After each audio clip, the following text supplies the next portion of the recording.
do cursinho. Eu dei algumas aulas já e eu vou dar para vocês hoje aulas de termoquímica, tá? Eu tô pelo PC de mesa, então não tenho câmera aqui. Então vai ser difícil, eu não vou conseguir aparecer mostrando meu rostinho para vocês, tá? Mas hoje a aula vai ser de termoquímica, seguindo aí o plano de ensino que a gente tem para vocês até os vestibulares.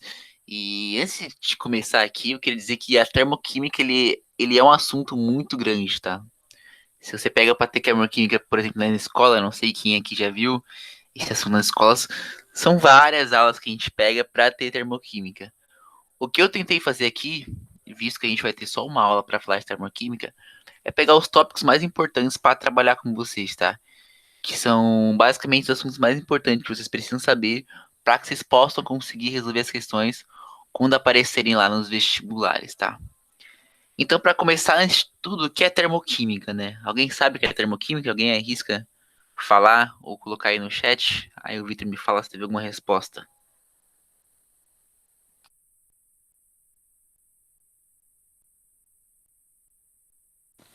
Ninguém?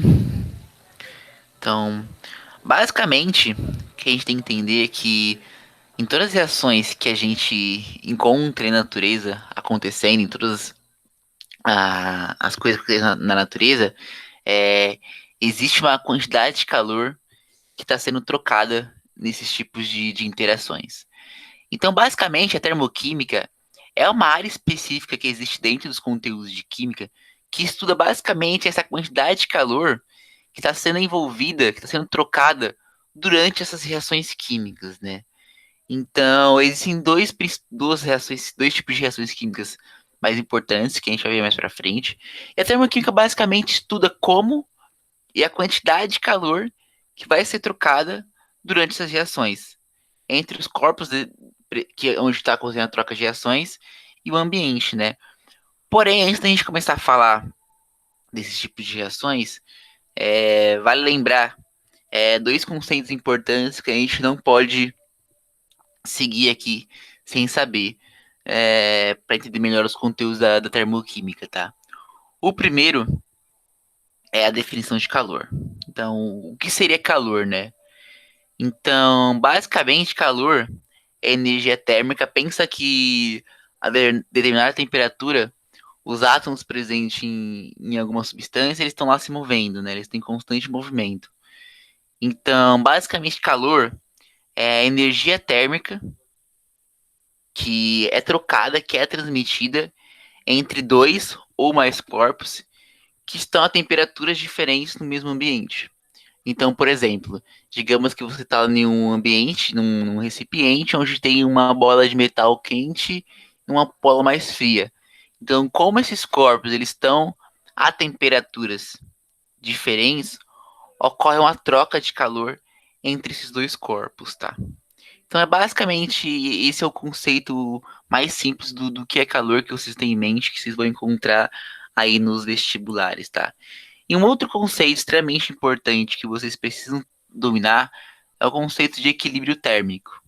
O que é equilíbrio térmico? Pensa que esses corpos eles não vão ficar trocando calor para sempre, né? Vocês concordam comigo? Pensa que se vocês estão com dois corpos a temperaturas diferentes, a tendência é eles procurarem o equilíbrio. Ou seja, a tendência é que após determinado tempo que eles estão interagindo ali no mesmo ambiente, trocando calor, que eles atinjam a mesma temperatura. Então, equilíbrio térmico nada mais é quando dois corpos diferentes ele atingem a mesma temperatura, certo? Até aqui tudo bem? Alguma dúvida?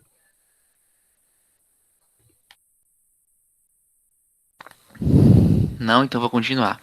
Então, agora que a gente sabe o que a termoquímica estuda, é, quais são os dois conceitos principais de o que é calor e o que é equilíbrio térmico, a gente pode começar a falar sobre os dois diferentes tipos principais de reações que a gente vai estudar aqui na termoquímica, né? O primeiro deles são as reações endotérmicas. O que são as reações endotérmicas, né? A reação endotérmica nada mais é um tipo de reação no qual ocorre a absorção de calor do corpo pelo ambiente. Ou seja, a gente tem um corpo lá que ele tem uma temperatura diferente da temperatura ambiente no qual ele está inserido. Então a reação endotérmica nada mais é a reação onde ela absorve esse calor, essa energia do ambiente. E por ele absorver essa energia que está presente no ambiente, a gente sente uma sensação de esfriamento quando a gente está trabalhando com esses tipos de reações. Porque justamente tem que ter um ambiente mais quente, ele tem um corpo, uma temperatura diferente, ele vai absorver essa energia do ambiente. É por isso que a gente sente um friozinho quando a gente está trabalhando com esses tipos de reações, né?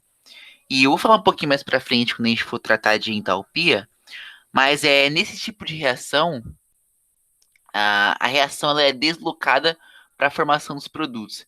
E por que ela é deslocada para a formação dos produtos? Vocês concordam comigo que, já que nessa reação o corpo ele está absorvendo energia do ambiente, ele está ficando com um coeficiente de energia maior, né? Então, logo, é mais favorável a formação dos produtos por causa desse delta de energia que ele está absorvendo. Então é por isso que nas reações de endotérmicas, a reação ela é muito mais deslocada, não, depende da reação, mas é deslocada para a formação dos produtos que vão ser originados, né? E um outro ponto aqui que vale ressaltar é que as temperaturas do produto é menor do que as temperaturas dos reagentes, justamente por essa sensação de esfriamento que a gente tinha falado anteriormente, né? E aqui embaixo eu destaquei para vocês um esqueminha, então a gente tem um corpo aqui inserido em um ambiente qualquer e ele está absorvendo, vocês estão vendo, ele está absorvendo calor, ele está absorvendo calor do meio onde ele está inserido, certo? Então basicamente essa aqui é a reação endotérmica. Alguma dúvida até aqui? Podem falar aí, eu mando no chat que o Victor vai me falando. Não, por enquanto nenhuma dúvida no chat não, Jim. Não, beleza. Existe outro tipo de reação, né? Eu falei para vocês que tem a reação endotérmica e também tem a reação exotérmica. E a reação exotérmica é basicamente o contrário da reação endotérmica.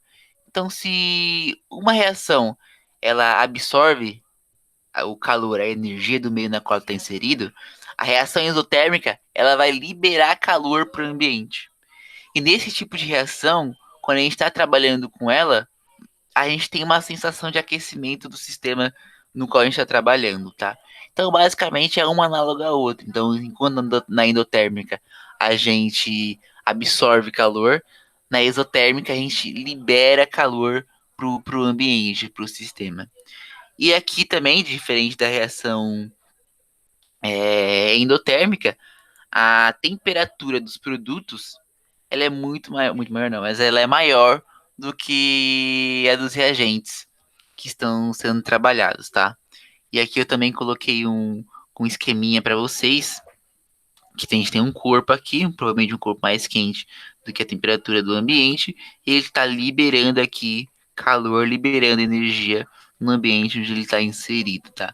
Então esses são os dois principais tipos de reações que vocês têm que ter em mente quando a gente está falando em termoquímica, tá? E vocês têm que dominar bem esses conceitos, porque eles são presentes em outros assuntos, quando vocês forem estudar, já devem ter visto anteriormente.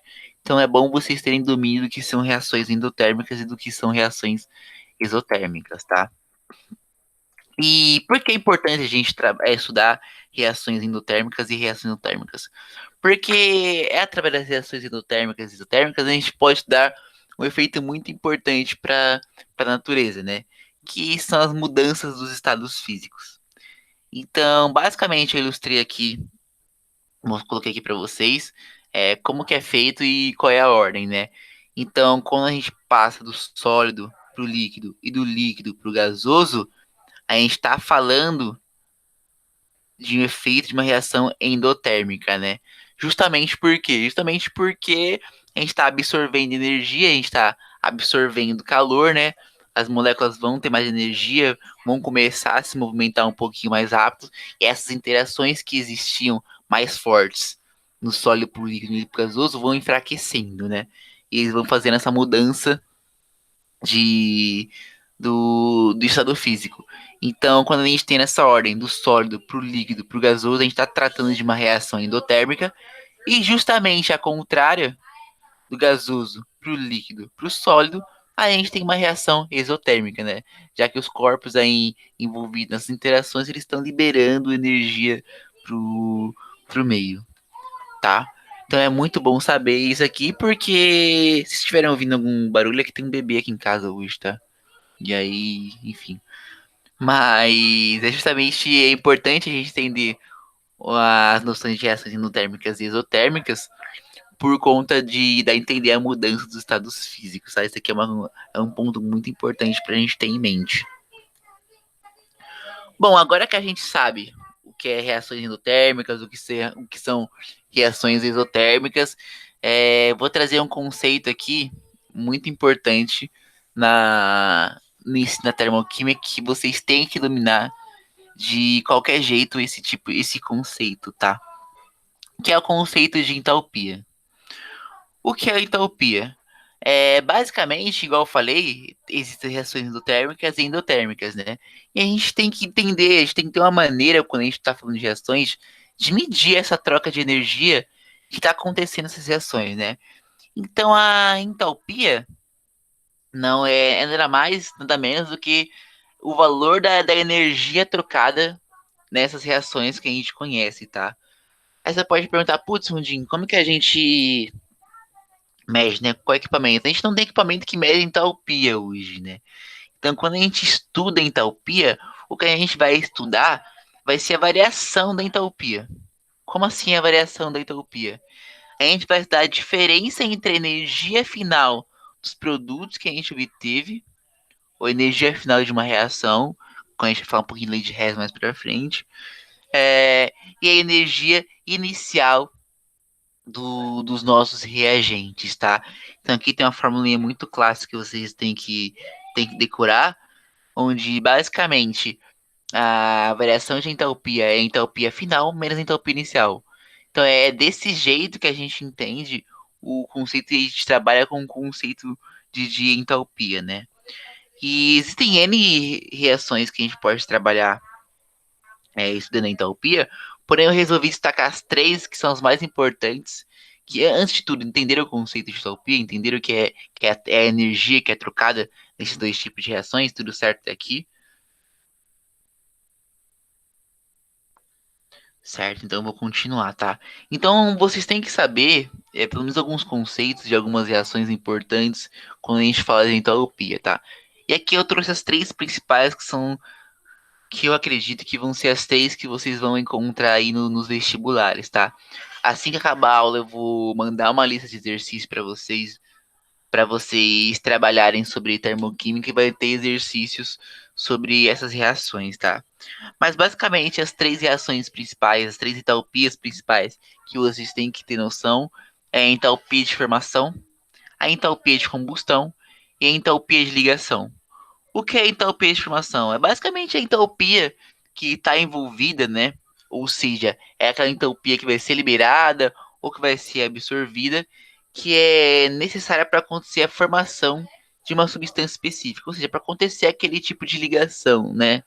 Então, essa entalpia de formação é a energia que é absorvida e liberada para a gente formar, importante colocar aqui, né? 1 mol de uma substância, é uma quantidade padrão que é estabelecida quando a gente está falando de entalpia, tá? A segunda é a entalpia de combustão, que o próprio nome já dá um conceito importante, que é basicamente a energia que ela é liberada quando a gente queima 1 mol de determinada substância, então a gente queima, sei lá, 1 mol de qualquer substância X, e a energia que é liberada é a energia de combustão, tá? E tem a terceira entalpia, que é a entalpia de ligação, tá? O que é a entalpia de ligação? A entalpia de ligação é a energia absorvida na quebra de 1 mol da ligação química. Parece meio esquisito, né? Mas o que acontece? Quando a gente quebra 1 mol de uma ligação química, a gente vai ter a liberação da energia que estava envolvida naquela ligação, né?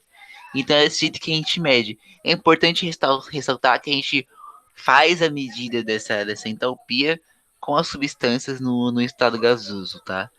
Então, basicamente, essas são as três entalpias principais que vocês precisam ter na cabeça quando a gente está falando de entalpia, tá? Até aqui alguma dúvida? A Flora levantou a mão aqui no chat. Alguma dúvida, Flora?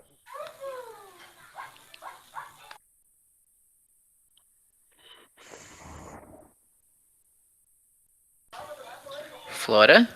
Flora?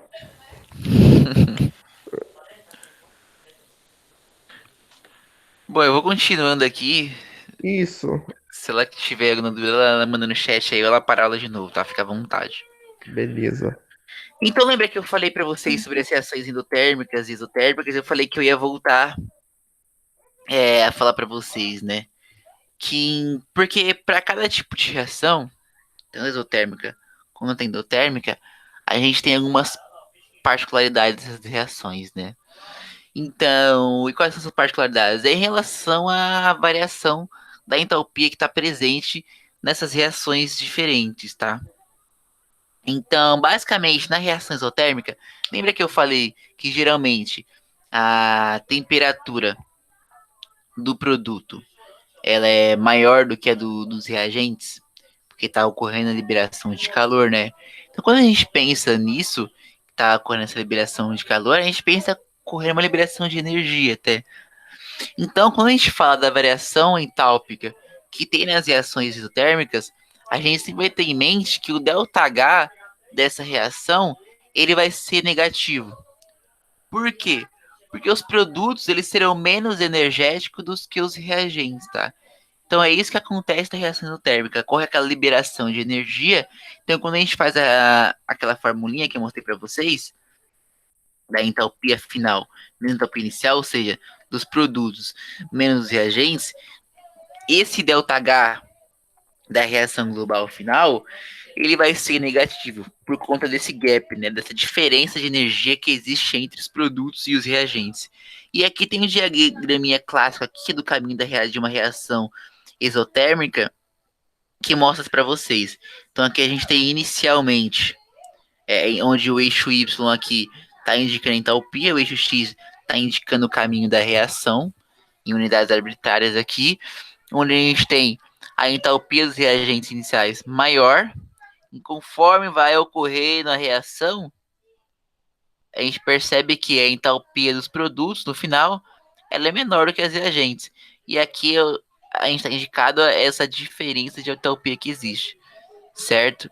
Que vai ser uma entalpia negativa, uma variação negativa, certo? E como você pode imaginar, nas reações endotérmicas vai ser o contrário, né?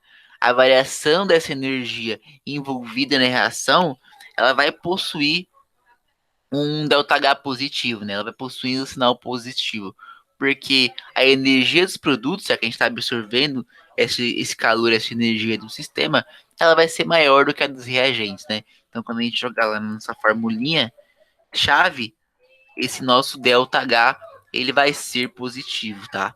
Então aqui tem um gráficozinho padrão também, um diagrama padrão, desculpa, ilustrando para vocês como que é a cara de uma reação endotérmica, tá? E vocês têm que ter claro na cabeça de vocês esses dois tipos de diagrama, tá? Porque eles caem bastante para vocês trabalharem em cima das reações ou identificarem tipo de reação específica que eles podem dar para vocês. Então é extremamente importante vocês terem em mente esses dois diagramas, tanto das reações endotérmicas quanto das reações exotérmicas, tá? E também entenderem essa variação que existe no ΔH de cada um dos dois tipos de reações, tá? Alguma dúvida até agora para vocês? Ainda não, Jim. No chat, nada. Olha lá, a Paula falou que não. Pode tocar. Pode tocar?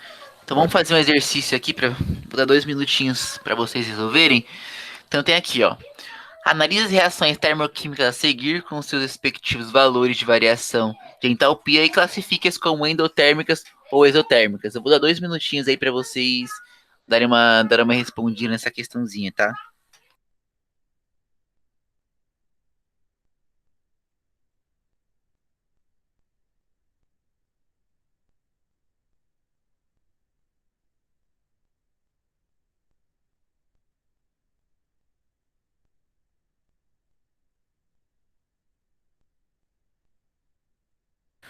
Aí conforme for aparecendo aí respostas no chat, você vai me falando aí. Pode deixar, falo sim.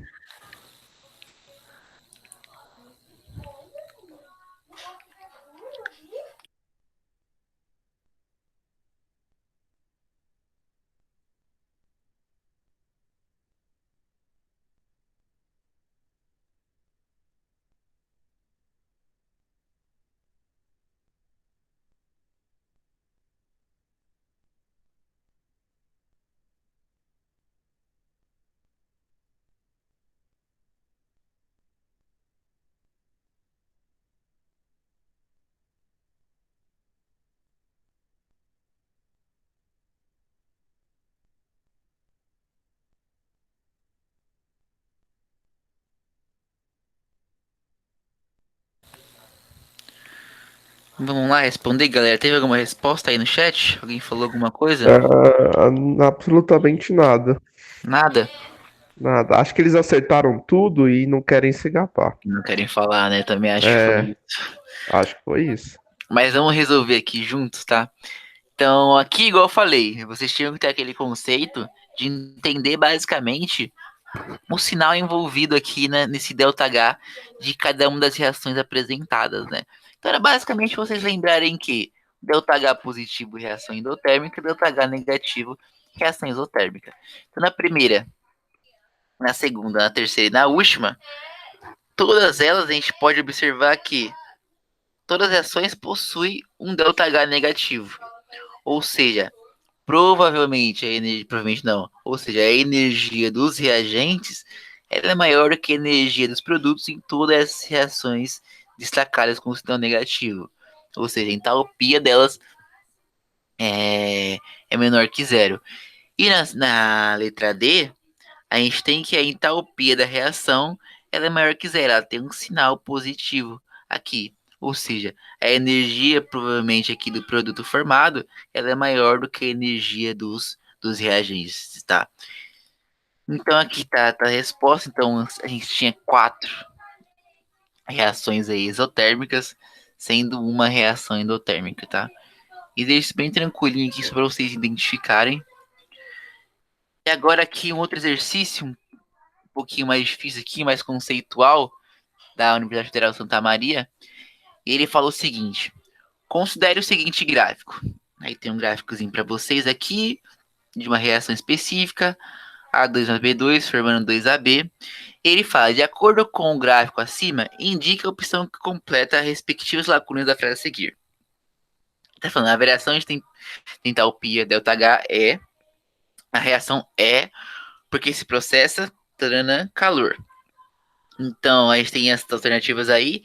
E aí eu vou dar 2 minutinhos também, 3 minutinhos, vai, para vocês responderem essa questão. Aí só jogarem no chat aí a alternativa que vocês acham que é a correta, tá? Sem procurar na internet também, por favor.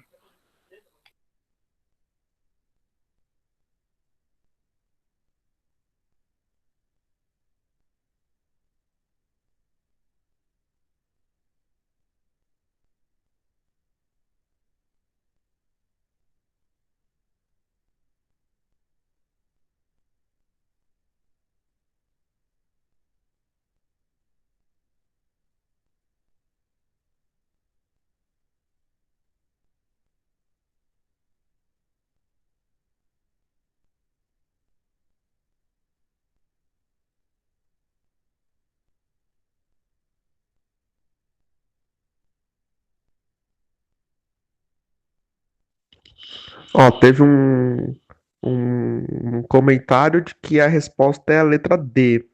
A Ana comentou. Ana foi de letra D. Isso. Mais palpites, mais palpites. O que o pessoal acha aí?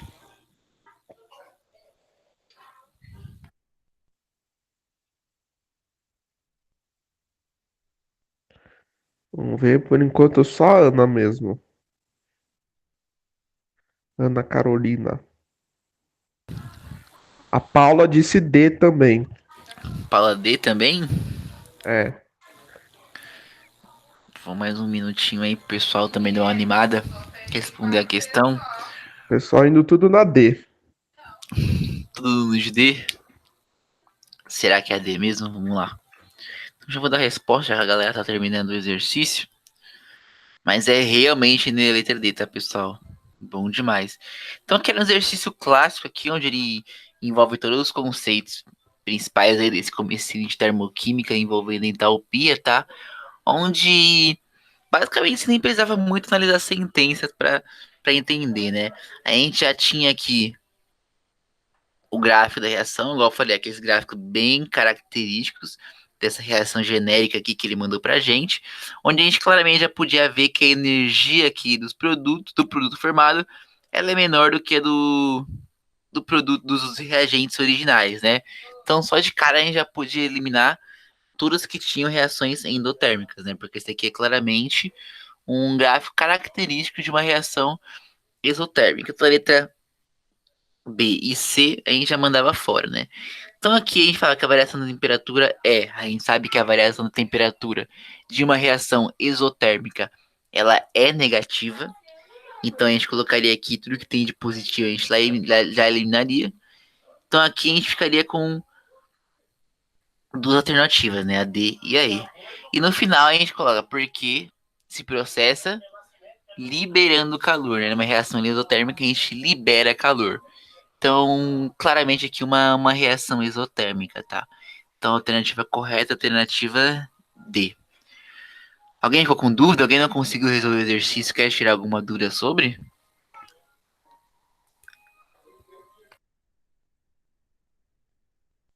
Não? Então eu vou continuar aqui, tá? E agora a gente entra em um dos conceitos principais que vocês precisam ter. Lembra que eu falei pra vocês que a termoquímica é um assunto gigante, a gente tem como trabalhar com muita coisa aqui, só que eu tô trazendo os principais em uma aula pra vocês entenderem como funciona, né? E vocês não podem sair daqui e pro vestibular sem saber do que o que é a lei de Hess, né? E, e o que é essa lei de Hess? O que essa lei de Hess afirma? A lei de Hess, ela fala que quando a gente tem uma determinada reação química, onde o calor é liberado ou absorvido é, é constante, a gente independe do número de etapas que essa reação vai passar. Ou seja, a reação final do calor que é liberado ou absorvido, ela independe das reações intermediárias. Ou seja, o que acontece? Essa lei fala que a variação de entalpia de uma determinada reação, ela depende apenas do estado inicial e do final da, da nossa reação, tá? E é justamente aquela formulinha que eu apresentei para vocês no começo, tá? Onde o ΔH é a variação da entalpia, o HF é a final dos produtos, a entalpia final ou entalpia do produto, e o HE é a entalpia inicial ou entalpia dos reagentes, tá? Então, basicamente, essa é a lei de Hess.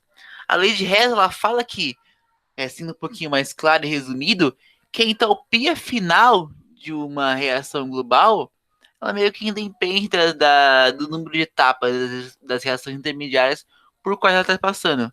Ela depende apenas do estado final e do seu estado inicial. Então, só que existem outras maneiras de a gente trabalhar com isso, tá? A gente vai ver que é importante a gente entender sim as entalpias das reações intermediárias. Por isso que entra aqui uma outra fórmula de calcular a entalpia de uma reação, que é justamente usando as reações intermediárias que existem. Que não sei se vocês lembram do que são aquelas reações intermediárias. Então a gente tem uma reação global no final, que é aquela reação que mostra os reagentes principais envolvidos e o produto final formado. E tem uma série de reações ali que estão no meio do caminho, né? Formando subprodutos até a gente chegar no nosso produto final. Então, justamente a entalpia de formação desses produtos, a entropia envolvida nessas reações, ela é extremamente importante para a gente entender a entropia final. Porém, independente do número de. Só que a lei de Hess fala que é independente do número e do tipo dessas reações que estão envolvidas, tá? Então, basicamente, essa é a lei de Hess. Alguém tem alguma dúvida sobre a lei de Hess? Ficou claro para todo mundo?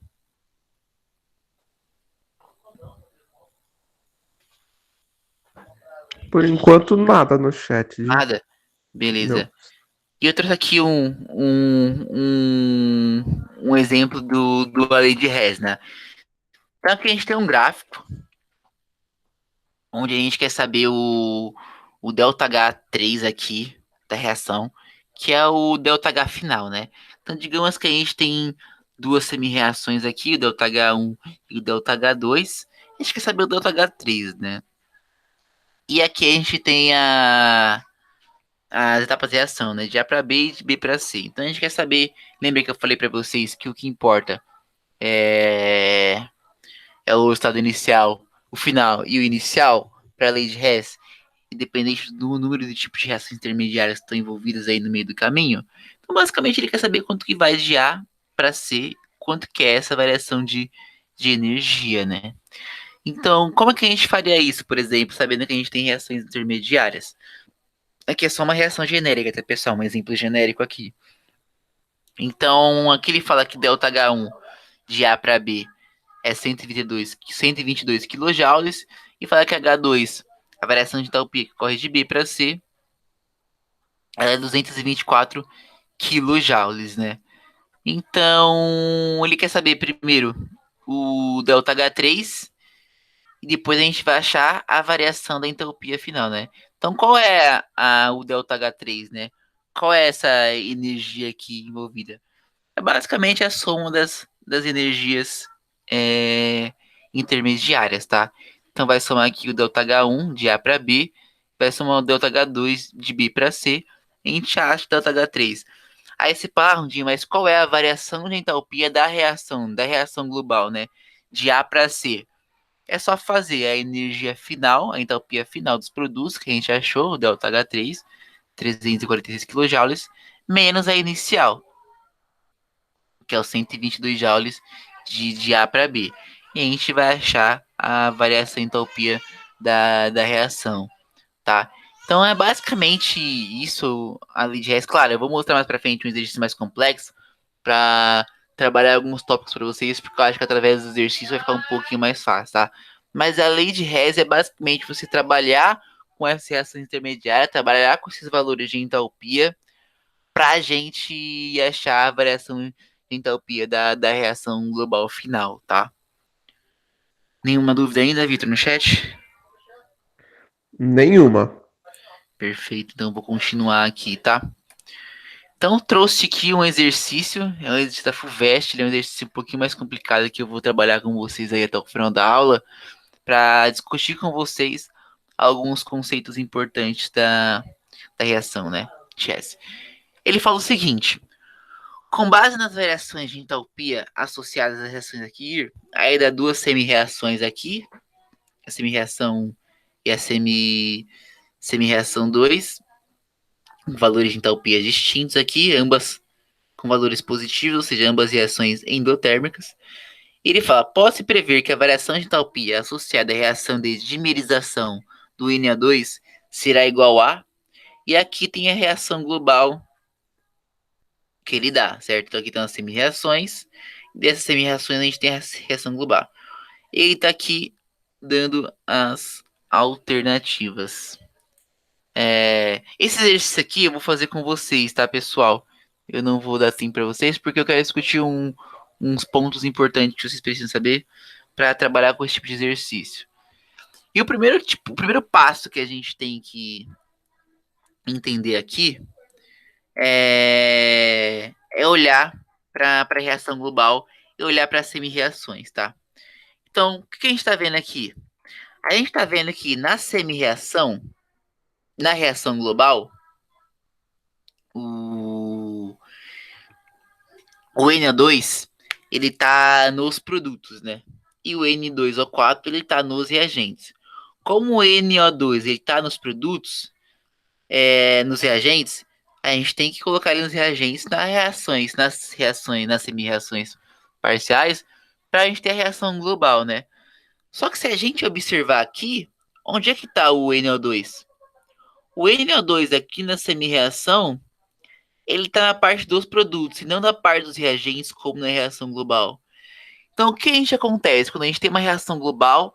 A gente está analisando essa reação global e um dos nossos reagentes lá nas semi-reações, ele está nos produtos. Como que a gente tem que fazer para a gente alcançar essa reação global que a gente deseja? Alguém sabe? Alguém tem chuta algum palpite do que a gente precisa fazer para consertar isso? Ou seja, jogar um produto, uma substância que está nos produtos para os reagentes, qual o procedimento que a gente realiza? Alguém já viu isso? Ó, a Paula comentou inverter a primeira equação. Exatamente, Paula. Então, o que a gente acontece? Quando a gente vai trabalhar em termoquímica, é muito comum a gente ter que ficar invertendo reações para a gente obter as semi-reações, para a gente obter a reação final global, tá? Então, o que acontece? Nesse caso aqui, como o NO2 está nos produtos e a gente quer os reagentes, a gente tem que inverter a primeira reação. Só que, Paula, quando a gente inverte a primeira reação, qual é a consequência disso? Sabe me falar?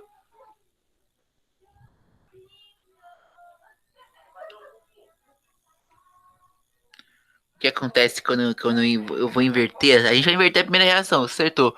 Mas o que vai acontecer quando a gente inverter essa primeira reação? Ó, ela disse que vai mudar o sinal.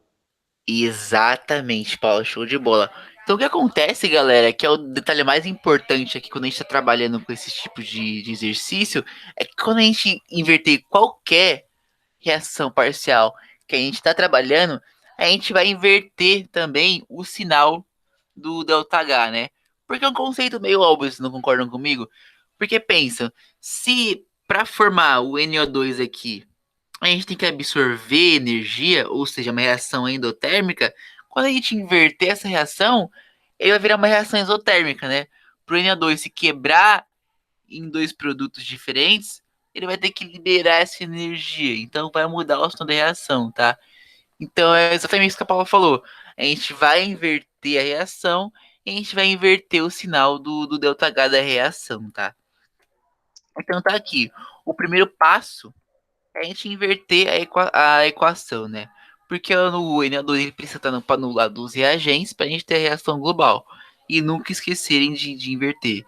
Então aqui, ó, ele já dá pra gente a reação invertida, ele já mudou o sinal da reação. E a reação, a segunda reação, ela é mantida constante, né? Porque é tudo certinho. E com o passo 2, o que a gente acontece? A gente precisa obter a reação global, né? E como que a gente vai obter essa reação global? A gente vai basicamente cortar tudo aquilo que está igual nas duas reações, respeitando os coeficientes estequiométricos, tá? Ou seja, a gente não pode sair cortando tudo que é igual se eles não estão com os coeficientes estequiométricos, respeitando as quantidades estequiométricas de cada um, tá? Então, por exemplo, aqui, ó, a gente tem um N2 aqui e 2O2. E do outro lado a gente tem, na reação de baixo, a gente tem um N2 e 2O2. Aqui nesse caso, como os coeficientes são iguais, a gente pode cortar as duas. Ele deixa o negrito aqui destacado. Opa, deixou aqui o negrito destacado.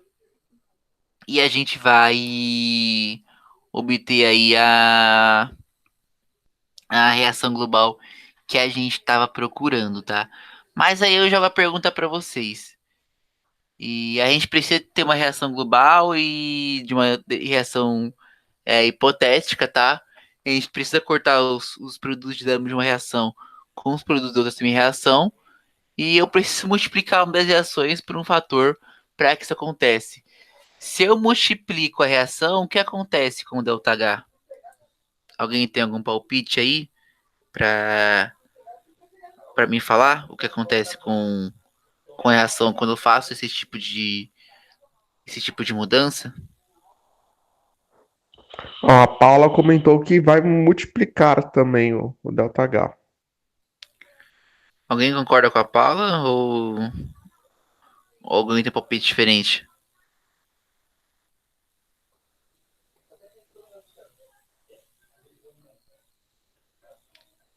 Todo mundo concorda com a Paula? É exatamente isso, tá? Quando a gente multiplica, a gente vai. O que a gente faz na reação, a gente faz no ΔH também, né? Porque a gente está trabalhando com quantidades diferentes, quantidades estequiométricas diferentes, tá, pessoal? Então, nunca se esqueçam disso também. É uma noçãozinha importante. Vocês podem acontecer de cair em exercícios, vai ter exercícios para vocês na lista, onde vocês vão ter que fazer algumas manipulações um pouquinho mais complicadas para obter uma reação global final e vocês vão ter que fazer essas manipulações, tá? Então, agora que já entenderam que precisa inverter reações, inverteu, trocou o sinal, cortou, é basicamente usar aquela formulinha lá que eu tinha mostrado para vocês aqui, né?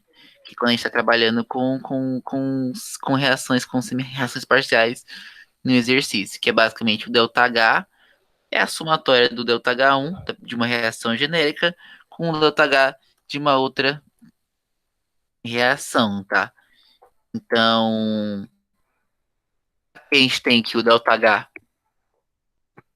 da reação, quando a gente inverteu, é menos 67,6. O ΔH da segunda reação é mais 9,6. Então, quando a gente faz essa continha aqui, a gente obtém aí um valor de ΔH de menos 58 kJ, que dá a alternativa A pra gente, certo? Então eu trouxe esse exercício aqui porque ele traz alguns conceitos importantes pra gente, que é essa parte de inverter reações, de inverter o sinal, de trabalhar com os reações para achar uma reação global na qual a gente possa trabalhar e no qual a gente aplica a lei de Hess diretamente, né? Então, é basicamente isso. Alguém tem alguma dúvida sobre exercício? Alguém tem alguma dúvida sobre a aula? Algo que deixa eu passar? Ou algo que quer complementar? A gente tem 5 minutinhos aí, 7 minutinhos para discutir. Alguém tem alguma dúvida?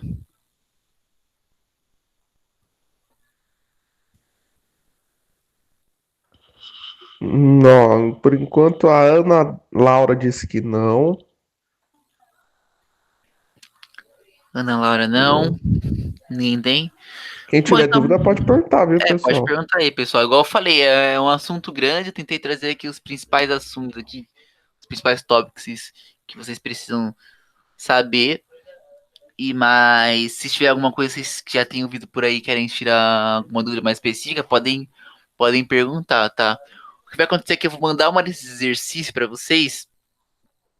E vocês vão ter que resolver, e aí vocês podem tirar dúvida comigo, com os outros professores também, que vai ter não conceitos que a gente não viu aqui, mas um pouco mais aprofundado, algum outro tipo de reações, trabalhar com alguns outros tipos de entalpias diferentes daquelas três que a gente viu lá no início da aula. E aí o conceito é quase o mesmo, só que vocês podem vir tirar dúvida com a gente. Então é importante vocês saberem esse grosso. Principalmente lei de Hess. Eu basto bastante exercício de lei de Hess, porque cai bastante para vocês trabalharem, tá? Bom, se ninguém tem nenhuma dúvida aí, acho que a gente pode encerrar. Eu vou mandar esse tipo de exercício para vocês. Façam esse exercício. Uma coisa importante, tá, pessoal? Façam simulados, tá? Não deixem de fazer o simulado do cursinho lá. É super importante para vocês treinarem aí o todo o conteúdo que vocês viram em todas as matérias até, até essa fase aqui, tá? Então, não deixem de realizar o, o simulado, tá? É extremamente importante para vocês treinarem mesmo. A gente sabe que daqui a pouco o vestibular tá chegando. Em janeiro a gente tem aí o Enem, né? Não sei se vai se manter assim, mas enfim, é a primeira data aí. Então é importante nessa reta final que a gente consiga ter uma noção de como vocês estão nos conteúdos, tá?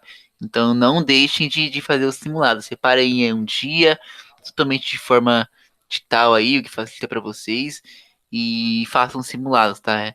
É um exercício para vocês e é um exercício pra gente também entender como que tá sendo aí a abordagem do cursinho, tá? Beleza? Então acho que era isso, pessoal. Qualquer dúvida que vocês tiverem lá, tanto em relação a lista de exercício, ao conteúdo que a gente dá, é só vocês chamarem a gente, tá?